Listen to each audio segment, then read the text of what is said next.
LGBT adalah hamba Allah yang perlu kita curahkan kasih sayang kita kepada mereka dengan mengingatkan mereka, menasihati mereka, dan mengembalikan mereka kepada kenormalannya. Kasihan mereka dengan cara semacam itu. Karena itu ujian. Itu adalah ujian untuk mereka. Kasihan mereka. Diberi penyakit oleh Allah dengan kelainan semacam itu. Ibundanya tidak menghendaki, ayahandanya tidak menghendaki. Dan hati kecilnya pun tidak menghendaki. Akan tapi karena sudah seperti itu, maka dia lanjutkan. Maka mereka adalah orang yang perlu kita beri kasih sayang dengan cara kita ingatkan dan juga kita beri peringatan.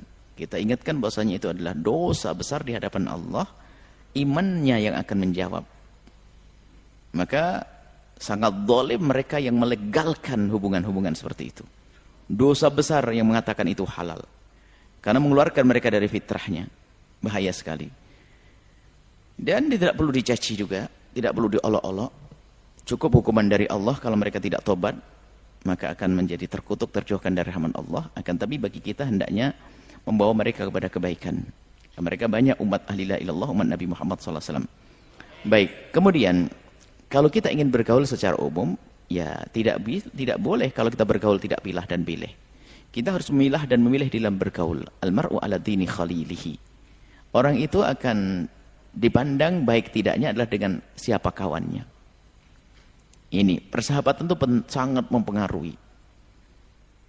Di dalam bersahabat ada rambu-rambunya. Yang pertama, jangan sombong, sok kita hebat dan tidak akan terpengaruh. Dialah orang yang gampang terpengaruh.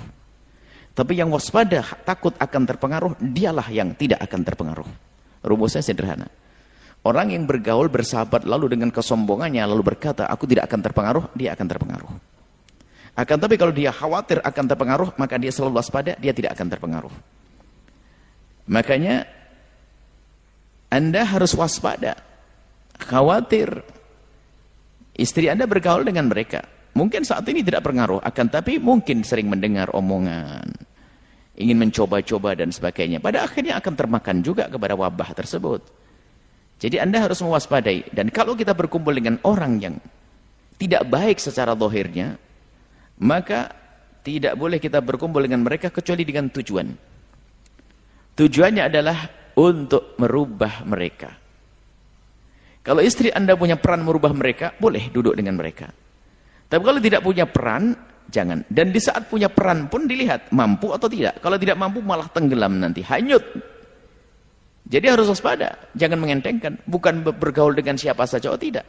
Ya kita bersahabat dengan orang di luar Islam, ya akan tapi untuk menjadi sahabat karib yang akan bisa kita percaya, kemudian kita diskusi panjang lebar, jauh tentang hal-hal yang sangat pribadi dan yang lainnya, oh tidak dong. Justru kita itu milih, bergaul itu memilih. Kalau tidak memilih berarti kita yang kurang. Bohong kalau kita itu bergaul tidak memilah dan memilih itu bohong. Bohong. Jadi semua yang membahayakan pasti nggak mau kita. Hanya karena itu adalah penyakit-penyakit batin, Anda tidak terasa. Coba kalau ada orang punya penyakit nular, koreng ini, Anda tidak mau. Apakah kita juga berkata, bersahabat kok pilah-pilah? Harus pilah dong, yang segera menyelamatkan keimanan anak saya, istri saya, keluarga saya. Jadi himbauan kami adalah, ingatkan dengan lembut, dengan penuh keindahan kepada istri Anda, agar tidak banyak bergaul kepada mereka, kecuali untuk mengingatkan mereka, membawa mereka kepada kebaikan. Apakah menghantarkan mereka kepada seorang ustadz akan mendengar petuah, yang pada akhirnya mereka bisa sadar dan tobat, atau dibawa kepada majelis ilmu, atau memberi nasihat secara langsung. Kalau tidak, nggak perlu. Kan masih banyak kawan. Kan kawan banyak, tidak hanya mereka saja. Jadi kawan masih banyak. Dan jangan sombong kita, lalu berkata tidak akan terpengaruh, hati-hati. Orang minal asra al-mubasysyirina bil jannati. Salah satu orang yang mendapatkan kabar gembira masuk surga, Imam Ali, paling takut kalau dicabut imannya. Kalau paling takut melakukan kemaksiatan. Paling takut kepleset. Kalau orang merasa aman, tercabut imannya. Merasa khawatir, imannya akan tetap. Maka hendaknya Anda khawatir kalau punya istri semacam itu. Tapi khawatir Anda bukan berarti langsung Anda marah-marah kepada istri, tidak. Menjaga istri Anda agar waspada dengan pergaulan semacam itu. Carikan pergaulan yang positif. yang menyelamatkan istri Anda, membangun akhlak istri Anda, memberikan ilmu kepada istri Anda, juga menjadikan hati Anda tenang. Itulah nasihat kami.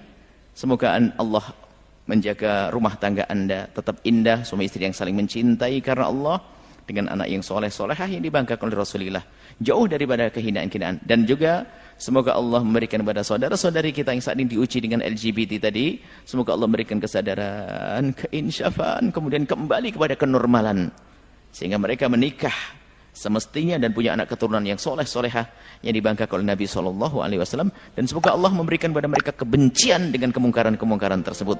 Wallahu a'lam bishawab.